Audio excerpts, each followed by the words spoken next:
मैं मुबारकबाद पेश करता हूँ नए चीफ जस्टिस जो सुप्रीम कोर्ट के काजी फायज़ ईसा साहब को कि उन्होंने जो है फुल कोर्ट बिठाई है और उन्होंने जो है इसकी ओपन यानी मीडिया समाज जो है इसको कर रहे हैं और आपके टीवी को भी 10 तरह से वो लाइव दिखा रहे हैं। ये बहुत अच्छी बात है और इंसाफ होना भी सिर्फ नहीं चाहिए बल्कि होता हुआ नज़र भी आना चाहिए। पहली दफ़ा शायद लाइव दिखाया जा रहा है और ये भी मैं समझता हूँ खुशाइंद बात है कि कम से कम कोई बात जो है अब सीक्रेसी में नहीं हो रही है, कोई बात प्रिवेसी में नहीं हो रही है। आवाम को सारी आगही जा रही है आपके चैनल्स के तवसत से, लाइव इसको दिखाया जा रहा है। जो ऑब्जर्वेशन आ रही हैं वो भी लाइव दिखाई जा रही हैं और जो जवाबात वकील साहिबान उसका दे रहे हैं वो भी आ रही हैं। आज नए चीफ जस्टिस साहब की काजी फायज़ ईसा साहब के पहला दिन है जुडिशल वर्क का और आज एक बहुत ही खुशाइंद बात है कि आज सारे जो मौजूद 15 के 15 जजेस जो इस वक्त सुप्रीम कोर्ट के जज साहिबान हैं वो सभी एक फुल कोर्ट बैठी हुई है और मैं समझता हूँ ये बहुत ही खुशाइंद बात है। अगरचे कुछ देर से जजेस बैठे हैं और लामहला वो इसी चीज़ का तयन कर रहे होंगे कि क्या 8 जजेस, चूँकि आज प्रैक्टिस एंड प्रोसीजर एक्ट जो है उसको जो चैलेंज किया गया था जिसमें 8 जज साहिबान जस्टिस साबका चीफ जस्टिस उमर अता बंदयाल साहब की सरबराही में जिन्होंने उसकी शुरुआत की थी और जिन्होंने कहा था कि अगर ये, चूँकि उस वक्त पोजीशन ये थी कि ये एक्ट जो है, ये बिल जो है, ये नेशनल असेंबली और सेनेट से पास होकर ये ऐवान सदर में गया था ये असेंट के लिए, मंजूरी के लिए। तो उस स्टेज पर 8 जज साहिबान ने कहा कि अगर इसकी असेंट हो भी जाए तो भी इस पर अमलदारी से रोक दिया था सुप्रीम कोर्ट के 8 जज साहिबान ने। तो वो चूँकि ज़ेर इल्तवा था, पेंडिंग था और मोहतरम साबका चीफ जस्टिस उमर अता बंदयाल साहब उसका फ़ैसला न कर पाए थे, इसलिए आज पहला केस जो है वो नए चीफ जस्टिस साहब की सरबराही में प्रैक्टिस एंड प्रोसीजर एक्ट का जो चैलेंज था, मुख्तलिफ दरख्वास्तें दी हुई थी जिस पर ख्वाजा तारिक रहीम साहब भी थे और जिस पर सुप्रीम कोर्ट बार एसोसिएशन के सदर भी थे और सदीकी साहब एक रिटायर्ड जज साहब भी थे और मुख्तलिफ दरख्वास्तें हैं वो यकजा होकर आज समात के लिए लगी हुई थी। और उसमें आज ये भी नज़र आया कि जज साहिबान माशाअल्लाह जिस तरह से साबका चीफ जस्टिस भी कह गए थे कि सभी जज साहिबान अपनी अपनी राय रखते हैं, इंडिपेंडेंट हैं और सभी जो है इस जो है फ़ैसला में अपने अपना जो है पूरी वो तरह अपना वो जुडिशल अपना जो है माइंड अप्लाई करके तो फ़ैसला आइन और कानून के मुताबिक देते हैं। तो आज अभी वो शुरुआत हुई और उसका आज केस चल रहा है और अभी उसमें ऑब्जर्वेशंस जो आई हैं चीफ जस्टिस साहब की, वो चीफ जस्टिस साहब जो है वो कहते हैं कि देखिए मैंने हल्फ उठाया है आइन की पासदारी का और कानून की अमलदारी का। तो आप प्रेसिडेंट इस पर मुझे बताइएगा कि किस तरह से आर्टिकल 184(3) में इसमें कौन सी शिक है जो आइन से मुतसादिम है। प्रैक्टिस एंड प्रोसीजर एक्ट जो है उसमें बुनियादी जो तब्दीलियाँ की गई, एक तो तब्दीली ये थी कि चीफ जस्टिस साहब की जगह पर कि जब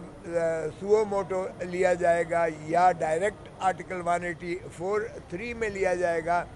तो क्या उसका तयन का अकेले चीफ जस्टिस साहब करेंगे, जो कि पहले सुप्रीम कोर्ट जो रूल्स हैं 1980 में सिर्फ सुप्रीम कोर्ट के चीफ जस्टिस साहब को ये अख्तियार है। जो इस वक्त के मुरवजा रूल्स हैं 1980 के, उसमें चीफ जस्टिस साहब तयन करते हैं बेंच का या सुओ मोटो टेकअप करने का। तो प्रैक्टिस एंड प्रोसीजर एक्ट में इसमें चीफ जस्टिस और 2 हमरा सीनियर तरीन जज साहिबान पर मुहित वो 3 जज साहिबान ये फ़ैसला करेंगे कि क्या इसे आर्टिकल 184(3) में बराह रास्त समात का मुकदमा है या सुओ मोटो इसको लेना चाहिए, यानी वो चीफ जस्टिस साहब की बजाय 3 सीनियर चीफ जस्टिस और 2 सीनियर जज साहिबान पर मुई। सर आपकी अपनी क्या राय है? एक तब्दीली ये जो है की गई है उस प्रैक्टिस एंड प्रोसीजर एक्ट। दूसरी तब्दीली इसमें यह की गई है कि आर्टिकल 184(3) चूँकि बराह रास्त सुप्रीम कोर्ट टेकअप करती है उस मसाले को, तो ये हक के अपील जो है वो चूँकि शरीयत कोर्ट भी कह चुकी और वैसे भी आइन में है कि एक हक तो कम से कम अपील का होना चाहिए। ये क्या बात हुई कि एक ही फैसला हो और उसके बाद जो है कोई अपील वगैरह ना हो। तो नज़र सानी, अगरचे आर्टिकल 188 में नज़र सानी का प्रोविज़न मौजूद है, मगर नज़र सानी में तो सिर्फ error floating on the surface of the record या कोई क्लैरिकल मिस्टेक, उसको री हियरिंग या अगर फैसला दुरुस्त ना भी हो तो भी उसका अपील में ही फैसला हो सकता है, रिव्यू में फैसला नहीं हो सकता है। गलत फैसला हो तब भी रिव्यू में जो है वो स्कोप उसका वो नहीं होता कि उसको तस्हीह की जाए, फैसले को कलअदम किया जाए या उस पर कोई और राय कायम कर सके सुप्रीम कोर्ट। सो इसलिए वो भी एक बड़ा अहम जो है तरमीम उसमें की गई और अपील का रास्ता किया गया।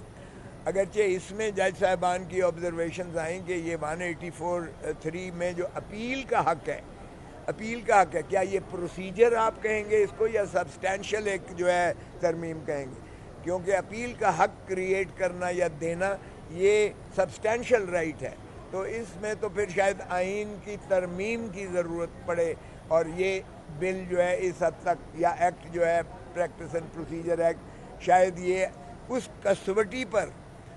कानून साजी की कसवटी पर शायद ना उतर पाए। बाहर कैफ ये अभी तक टेंटेटिव ऑब्जर्वेशंस मुख्तलिफ जज साहिबान की आ रही हैं। जस्टिस मुनीब अख्तर साहब ने भी किया, जस्टिस एजाजुल हसन साहब ने भी किया, जस्टिस मंसूर अली शाह साहब ने भी किया, जस्टिस जो है अतर मिनल्ला साहब ने भी किया, जस्टिस आयशा मलिक साहिबा ने भी किया और जस्टिस मंदो खेल साहब ने भी किया तकरीब, और जस्टिस मुसरत हिलाली ने भी इस पर जो है काफ़ी सवालात किए। तो ये जो है इसमें बहुत सारे जज साहिबान सारे के सारे ही बड़े प्रोएक्टिवली माशाल्लाह अपनी अपनी आरा दे रहे थे, जिससे ये भी मुतरशे होता था कि शायद फ़ैसला जो है करना इतना आसान इन कानूनी और आइनी मामलात का पेचीदगियाँ ज़रूर हैं। यकीनन हो सकता है रीडिंग डाउन के प्रिंसिपल पर सारे एक्ट को शायद कलअदम ना करें, लेकिन कुछ शिकें जो है वो अगर समझें कि ये मुतसादिम नहीं है तो उनको रखें और कुछ शिकें जो है वो कलअदम मुतसवर करके आइन से मावरा करके दें। लेकिन अभी जो है बहुत अच्छी तरीके से सैर हासिल बहस हो रही है और पहली दफ़ा शायद लाइव दिखाया जा रहा है, और ये भी मैं समझता हूँ खुशाइंद बात है कि कम से कम कोई बात जो है अब सीक्रेसी में नहीं हो रही है, कोई बात प्रिवेसी में नहीं हो रही है, आवाम को सारी आगही जा रही है आपके चैनल्स के तवसत से, लाइव इसको दिखाया जा रहा है। जो ऑब्जर्वेशन आ रही हैं वो भी लाइव दिखाई जा रही हैं और जो जवाबात वकील साहिबान उसका दे रहे हैं वो भी आ रही हैं। तो इसमें बहुत सारी और शिकें हैं जिन पर यकीनन बाकी दोस्त भी बहस व तमहीज़ करेंगे। और ये इस तरह का कानून है जिसमें ये भी है कि क्या जुडिशल, क्या ये लेजिस्लेटिव कॉम्पिटेंस में है कि practice and procedure supreme court का रेगुलेट किया जाए, जबकि सुप्रीम कोर्ट ने अपना practice and procedure 1980 supreme court rules आइन की आर्टिकल 191 के तहत, आइन के आर्टिकल के तहत वो भी किए हैं। तो उसमें दोनों चीज़ें हैं, आइन में लिखा हुआ है कि बाई थ्रू लेजिस्लेशन भी हो सकता है या लेजिस्लेशन जब तक तो सुप्रीम कोर्ट अपने रूल्स सारे जज साहिबान बैठ के फ्रेम कर सकते हैं। और ये 1980 के रूल्स जो है वो सारे जज साहिबान सुप्रीम कोर्ट ने बैठकर इसको फ्रेम किया है और वक्तन फ़वक्तन इसमें तरामीम होती रही हैं। एक व्यू ये भी है कि अगर कोई तरामीम ऐसी करना मकसूद भी हैं तो भी जज साहिबान अपने तई बैठकर स्टेक होल्डर्स को यानी बार्स को भी शामिल शराकत लेके, Pakistan bar council, supreme court bar association, उनकी मशावरत इसमें लेकर और इसमें यकीनन इम्प्रोवाइज़ कर सकते हैं। देखिए अल्लाह के कानून के अलावा कोई ऐसा कानून नहीं है इंसान मैन मेड जो परफेक्ट हो। तो वो डायनामिज्म इसी चीज़ की होती है कि वक्त के मुताबिक जो है उसमें अगर कोई खामियां नज़र आती हैं तो जो जमहूर यानी जमहूर है, जो पार्लियामान है, या कलेक्टिव विजडम है, जो कलेक्टिव विजडम के ज़रिए उसमें बेहतरी के लिए तरामीम हमेशा की जा सकती हैं। अब सवाल ये पैदा हो रहा है कि क्या फोरम पार्लियामेंट होगा या सुप्रीम कोर्ट के अपने जज साहिबान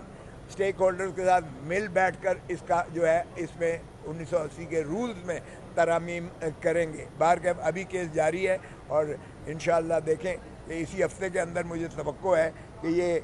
यकसू करेंगे केस, इसलिए कि इस पर बहुत सारी नज़रें हैं और ये पहला केस है। और मैं मुबारकबाद पेश करता हूँ नए चीफ जस्टिस जो सुप्रीम कोर्ट के काजी फाइज ईसा साहब को कि उन्होंने जो है फुल कोर्ट बिठाई है और उन्होंने जो है इसकी ओपन यानी मीडिया ओपन समात जो है इसको कर रहे हैं और आपके टीवी को भी 10 तरह से वो लाइव दिखा रहे हैं। ये बहुत अच्छी बात है और इंसाफ होना भी सिर्फ नहीं चाहिए बल्कि होता हुआ नज़र भी आना चाहिए। सो ये दोनों प्रिंसिपल्स पर ये खुशाइंद बात है। फ़ैसला क्या होता है वो जब 15 जज करेंगे फ़ैसला तो यकीनी बात है उसमें कोई मुतनाज़ा अमर नहीं होगा और पहले की तरह ये 9-3, 6-3, 4-5, 5-3, 3-2 ये कम से कम झगड़ा इसमें ख़त्म होगा। और मैं समझता हूँ कि ये आज का पहली शुरुआत जो है सुप्रीम कोर्ट की ये खुशाइंद है और मैं तवक्को करता हूँ कि फ़ैसला आइन और कानून के मुताबिक और अवामी उमंगों को सामने रखते हुए जमहूर को प्रमोट करेंगे। क्योंकि बार बार चीफ जस्टिस साहब ने कहा कि मैंने हल्फ आइन और कानून की पासदारी किया है। आइन और कानून हमें यही तवक्को है कि सरज़मीन बेआइन बना दिया है पाकिस्तान को और सबसे बड़ी बात इस वक्त तकाज़ा यही है कि खुदारा आइन को बहाल करें। मुल्क में रूल ऑफ लॉ होना चाहिए। इस वक्त रूल ऑफ जंगल बदकिस्मती से चल रहा है और ये बात खुश आइंद है कि चीफ जस्टिस साहब ने एक दफ़ा नहीं बहुत दफ़ा अपने हल्फ को बार बार उन्होंने बावर करवाया है कि मैंने ये हल्फ उठाया है। तो हम तवक्को करते हैं कि इंशाअल्लाह इस मुल्क में आइन की बहाली होगी और कानून की बालादस्ती होगी और इसी तरह जो है बाकी चीज़ें मामलात भी, चाहे वो 90 दिन का इलेक्शन की शिकें हैं और चाहे वो जो है जमहूर को उनका हक़ देने की शिकें हैं, चाहे वो बुनियादी हकूक़ आपके जो जर्नलिस्ट हैं, ख़ुसूसन मैं उसका जिक्र करूँगा इमरान रियाज़ ख़ान जो कब से कितने अरसे से और उसका बाप मेरे पास आया था, उसकी फैमिली का आप सोच नहीं सकते हो कि उन पर क्या बीत रही है, क्या गुजर रही है। इसी तरह जो भी जिनको भी पाबा सलासल है या मिसिंग पर्सन है, मैं तवक्को करता हूँ कि ये सुप्रीम कोर्ट अपने फ़राइज़ मनसबी अदा करते हुए बुनियादी हकूक़ अवाम के और आइन को जो है बालादस्ती करते हुए इंशाअल्लाह फैसला। मौजूदा हालात में ये बिल एक क्लैंप नहीं है अदलिया पर। Thank you.